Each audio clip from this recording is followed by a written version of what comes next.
Dear students and dear colleagues, today I will discuss with you the important drug in the present context because mucormycosis has become increasingly found in patients who have suffered from COVID-19 and have used glucocorticoids. Amphotericin B, antifungal belonging to Polyene macrolide antibiotic. It has amphoteric property. That is the that is why the name amphotericin is given. Actually, the soil fungus makes two, amphotericin A and amphotericin B. The amphotericin B is used for therapy. Now, by amphoteric property, I mean that at physiological pH, it is not water soluble. It solubilizes only at extreme pH which are not physiological. That is, it is nearly insoluble in water or saline at normal pH, and therefore it is formulated with detergents such as deoxycholate to make it available for parenteral administration. In addition to this, the other lipids are also used to make specialized formulations as colloids, which are given intravenously. The objective of lipid suspensions as colloids I'll be discussing later on. Now, as so far as mechanism of antifungal action is concerned, in nutshell, the drug binds with the fungal membrane ergosterol, which is present in the fungi and not in human being cells. And here it alters the membrane permeability by formation of micropores within. Currently, it is thought that amphotericin B forms aggregates that sequester ergosterol from the lipid layers of the fungal membrane, much like a sponge, and this results in fungal cell death. Now, once mechanism. At present, formulations are available, and formulations are the earliest one is the colloidal form, which is dispensed as lyophilized powder. Now, this is the amphotericin B complexed with bile salt deoxycholate, which forms micelles, and we call it as CAMB. It is the earliest formulation, and newer formulations which have come up, they are compared so far as their pharmacokinetic and dynamic properties are concerned. Now, this micellar colloidal CAMB forms a smaller particle colloidal in which is water in water and is suitable for intravenous administration. These colloid particles have ability to aggregate in electrolyte solutions, so therefore this should be avoided actually, and instructions given by the manufacturer should be followed. The second specialized lipid formulation is called as amphotericin B lipid complex or ABLC. In this formulation, amphotericin is complexed with two phospholipids, and in this colloidal suspension, there is a ripple-like aggregates. It is distributed in the HDL component of the blood lipids. The complex has a larger size particle, much larger than found in CAMB. The third one is LAMB, that is liposomal amphotericin B. Now here amphotericin B is incorporated within a small unilamellar liposomal vesicle formulation, which are spherical, and they are also supplied as lyophilized powder, which is to be reconstituted before IV administration. The fourth one is ABCD, amphotericin B colloidal suspension. It contains equimolecular amount of amphotericin B and cholesterol sulfate. It forms discs, and in its colloidal form is also dispensed as the powder, which must be reconstituted at the time of administration. Now, if you look at the comparative characteristics of these four formulations, the structure I already discussed, the amphotericin lipid ratio varies. It is highest in LAMB and much lower in equimolecular in other two preparations. The volume of distribution once administered, there is very high volume of distribution of ABLC as compared to others. Clearance depends on the particle size and its ability to get distributed into the tissues and the rate at which it gets distributed. So clearance is much high with ABLC, is also higher in ABCD, but it is 38 ml per kg per hour with the conventional conventional amphotericin B. Half-life, actually half-life is variable because initial half-life is different than terminal half-life, and it varies from 24 hours to several hundreds of the hours. Now, half-life is 173 hours for ABLC. Now, looking to the dose, the standard dose is not more than 1 milligram per kg per day. Here it is 0.6 milligram per kg per day for CAMB, and for others it is 5 times.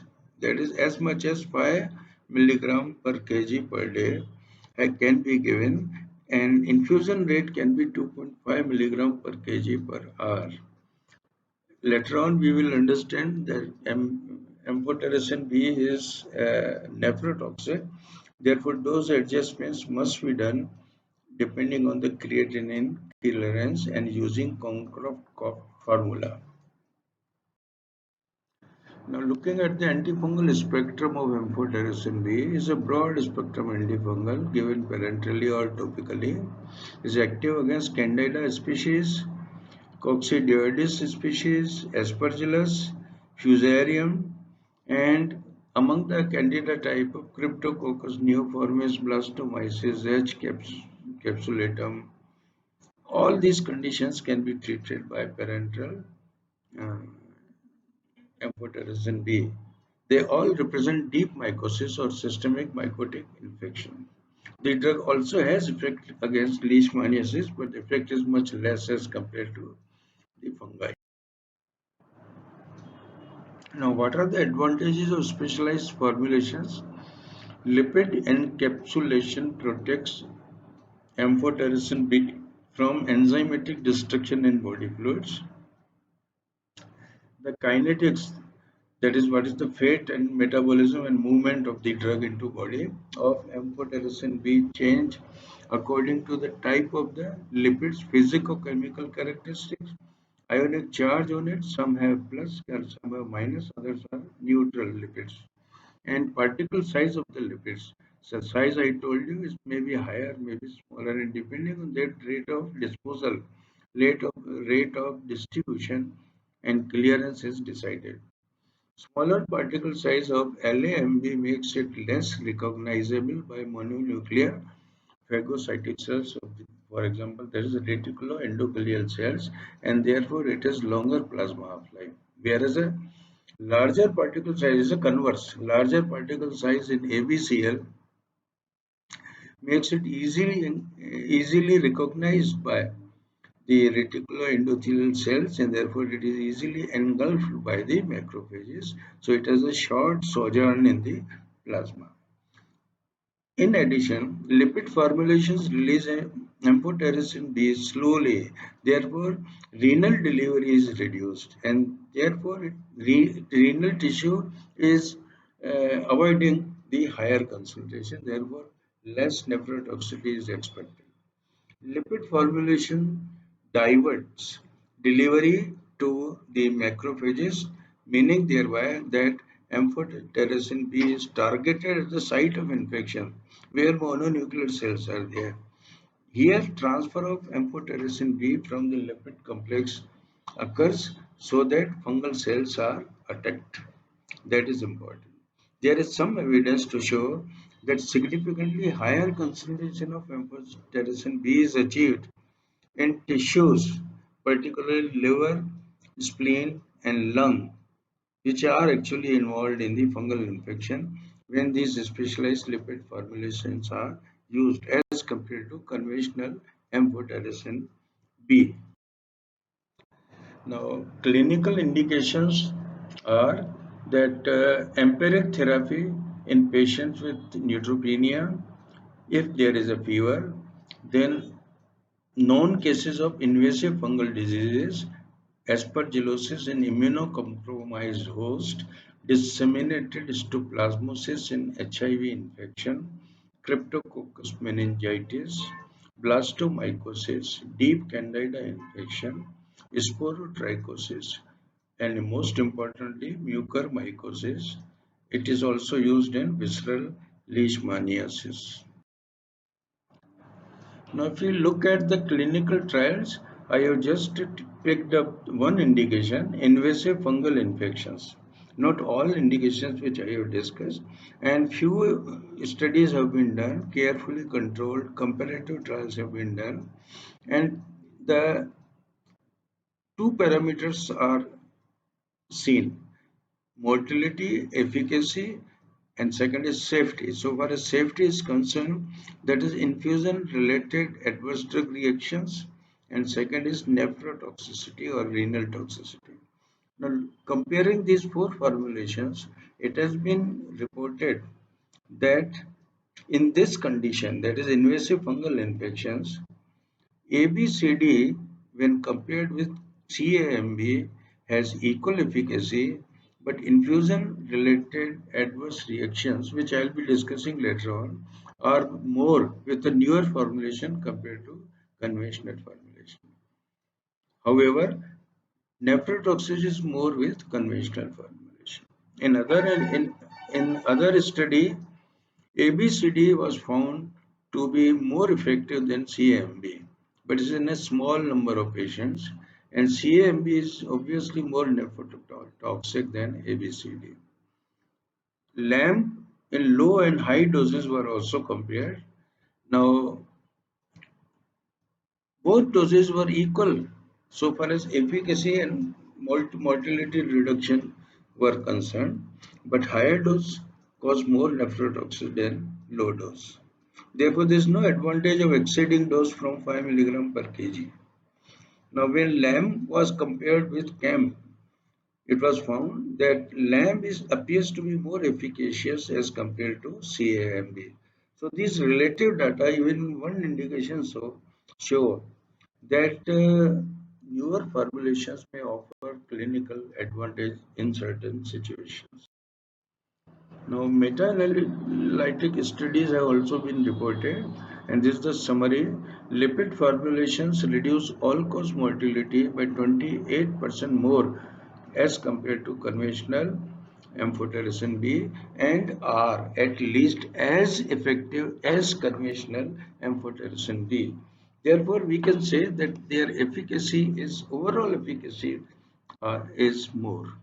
Then second is ABCD and LAMB significantly reduce the risk of renal dysfunction by 58% as compared to conventional amphotericin B. Therefore, conventional amphotericin B is mostly nephrotoxic. Increased probability of renal dysfunction with ABLC when compared with LAMB.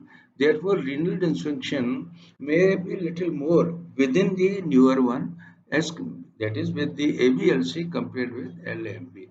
Now, there is also a reported trend towards reduction in infusion-related adverse events with LAMB and ABLC.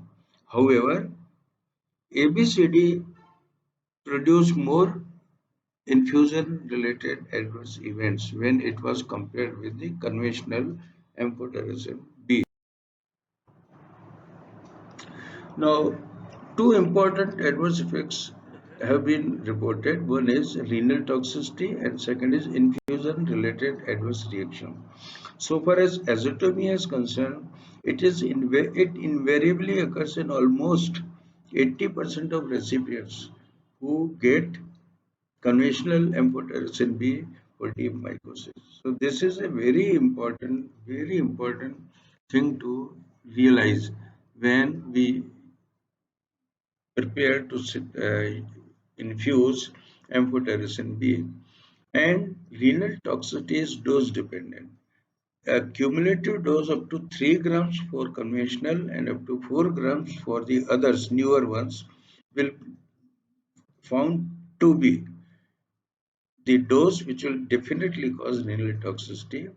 Renal toxicity is usually transient and is increased with the concurrent use of other nephrotoxic agents, particularly aminoglycosides or cyclosporin A, particularly in those disorders where immunosuppressants are given. Now, renal tubular acidosis and renal wasting of potassium and magnesium are reported with the use of amphotericin B. And this is very important because disturbance of potassium is likely to cause cardiac arrhythmia and is supported by magnesium. So, potassium magnesium loss has to be replenished when amphotericin B IV is given. Now, and this is particularly true when prolonged therapy is given. It has been said that this problem can be obviated by saline preloading. That is, before infusion of conventional amphotericin B, 1 liter of normal saline is to be infused. That will reduce the renal toxicity and electrolyte disturbance. Lipid formulations have significant less nephrotoxicity than the conventional AMB, amphotericin.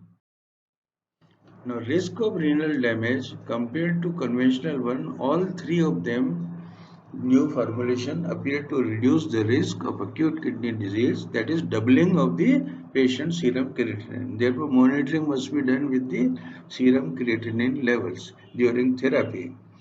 Even within the group, ABLC is rapidly taken up by the macrophage system, reticuloendothelial system. So it produces lower blood levels and reduced delivery to renal tissue. Therefore, its concentration kidney is less, but its concentration in lung is higher.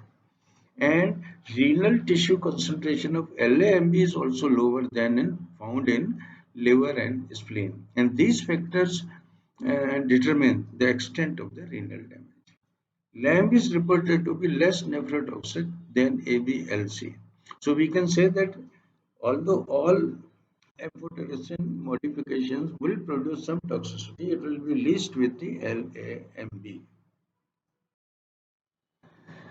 What is the mechanism of nephrotoxicity? Renal cells have plenty of LDL receptors. That means when drug complex with lipid in circulation, it binds either with HDL or it binds with LDL. Now, LDL complex, when it reaches into renal cells, LDL receptors identify this as the complex as the LDL itself, and therefore there is a chance of attachment, and therefore there is a ability of amphotericin B to damage the renal cell membrane also, and that is very important factor leading to nephrotoxicity, particularly renal tubular cells. Now, in addition to this, amphotericin B induces rapid vasoconstriction of the afferent renal arterioles, therefore reduces renal blood flow and glomerular filtration rate. So these are the two mechanisms for nephrotoxicity.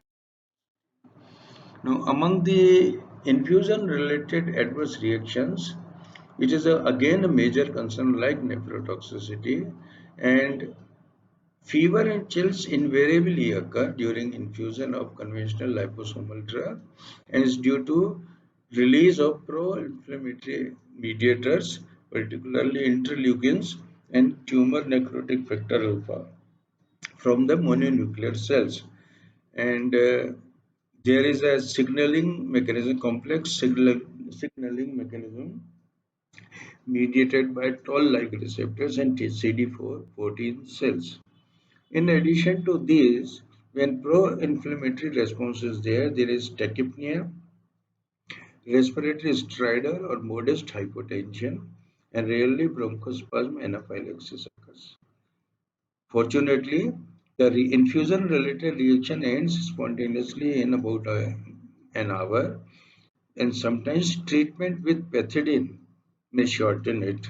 It has also been found that since there is a fever and interleukin response, paracetamol, ibuprofen, or small dose of hydrocortisone can reduce the reaction to greater extent.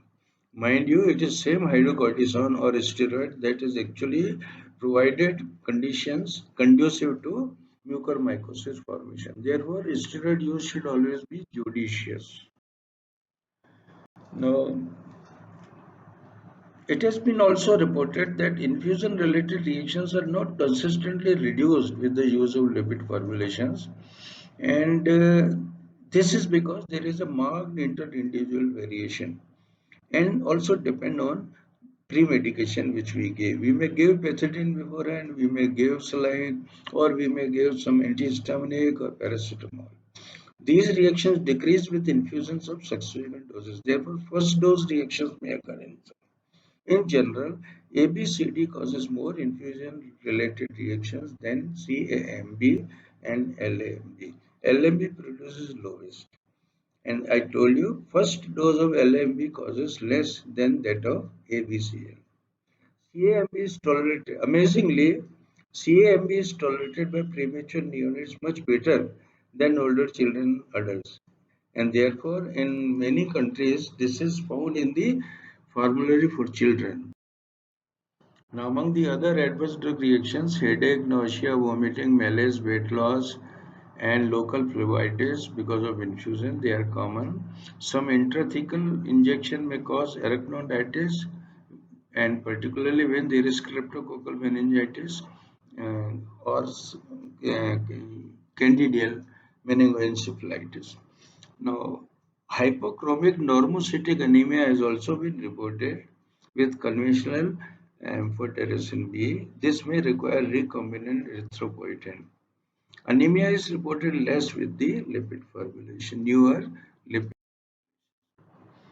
Now, let us talk about the kinetics and distribution of the drugs. The conventional amphotericin B on intravenous administration dissociates from deoxycholate and gets bound with plasma lipoprotein and between LDL and HDL, and ultimately a tri-inter lipoprotein transfer also occurs. Now, concentration in inflamed pleura, peritoneum, synovium, and aqueous humor is approximately two-thirds of the lowest concentration found in plasma. Intrathecal doses are very small, and conventional amphotericin B is given in a dose of 0.01 to 1.5 milligram 1 to 3 times weekly. And during intrathecal administration, fever and headache are common reaction which can be reduced by concurrent use of 10 to 15 milligram of hydro. Now these the pharmacokinetics are dependent on the particle size, because ABLC is a larger particle size, so it is rapidly cleared by RE cells, and so lower plasma level and concentration is found. Its volume of distribution will be lower, whereas LAMP is not taken up because of smaller particles, is not taken up by macrophages, so it will achieve greater plasma concentration and greater area under curve. There is an experimental evidence that LAMB achieves higher brain concentration than that lipids. Therefore, if there is a meningitis, one may opt for liposomal amphotericin B instead of other formulations.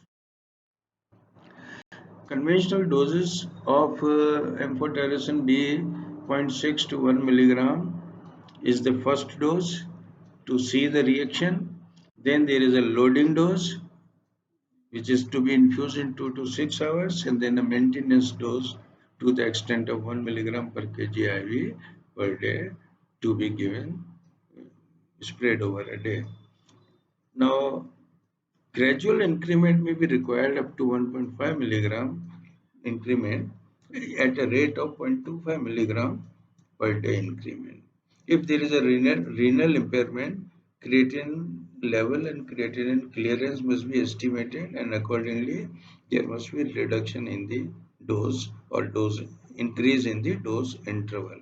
This is one example where dose is kept same but dose interval is increased.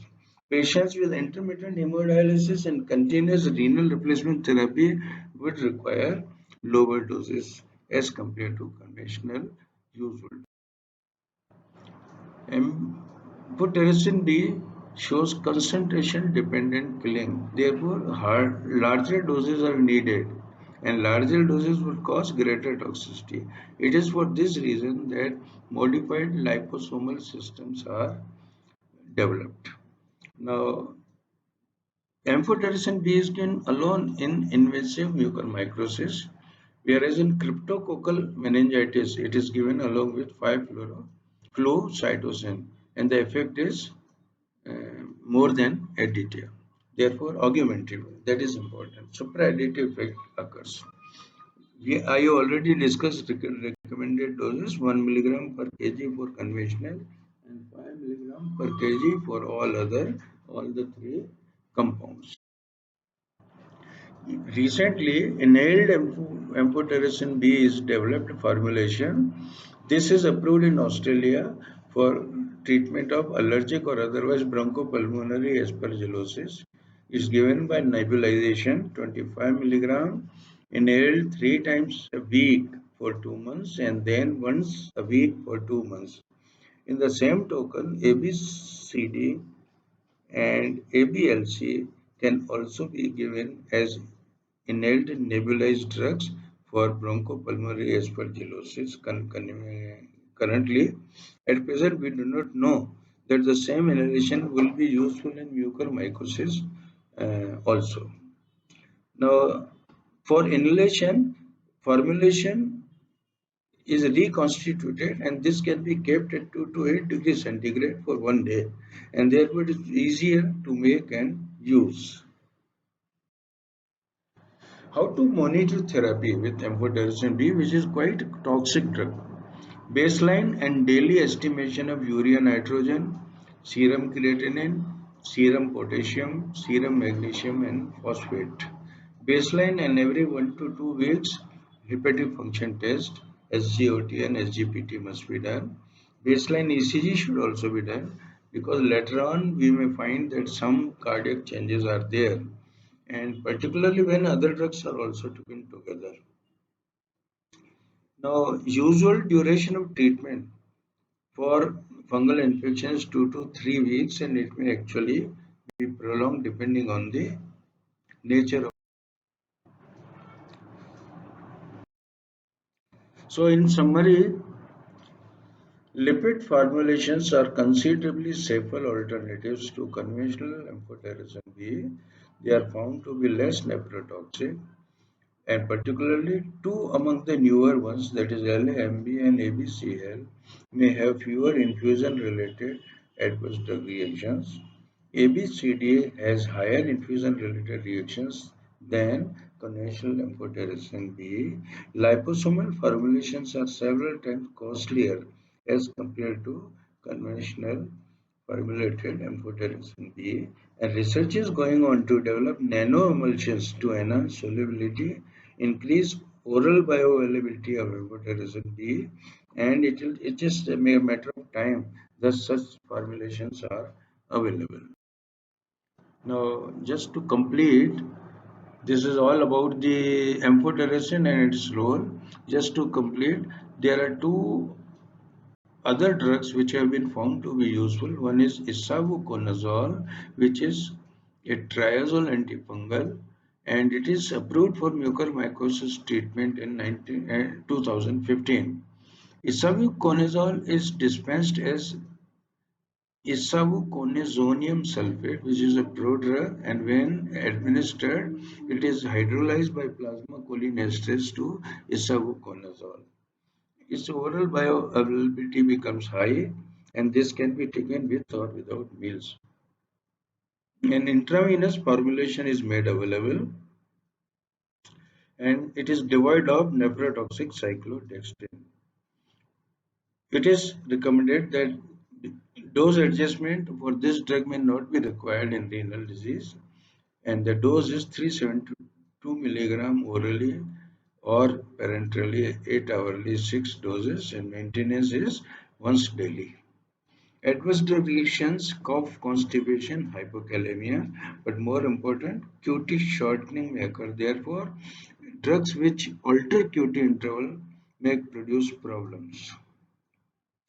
Because isavuconazole is metabolized and is a substrate for cytochrome system, a lot of enzyme inducers and enzyme inhibitors would cause the adverse drug reaction. This must be noted and kept in mind.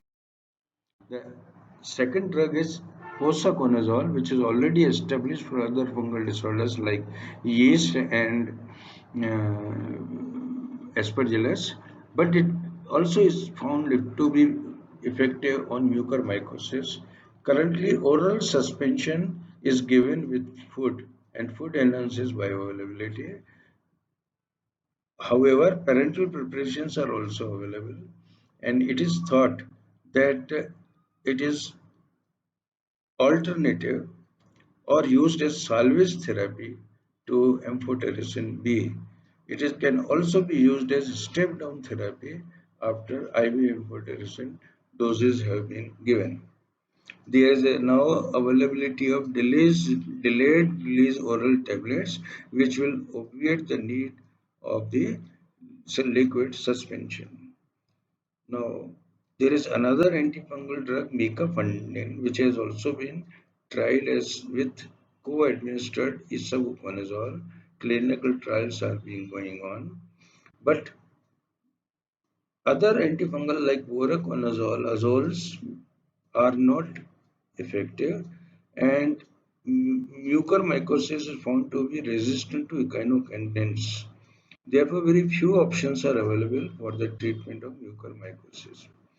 The iron chelator Deferase Xerox was found to be additive to the antifungal regimen. However, its current role remains uncertain. And these are the references, and anyone can go through and find more details. An excellent review is also available uh, in the reference number 2, which is really very good, and one can go through. Now, to summarize, I have tried to discuss the different formulations of the amphotericin B and their utility, their efficacy and safety. Thank you very much for the interaction.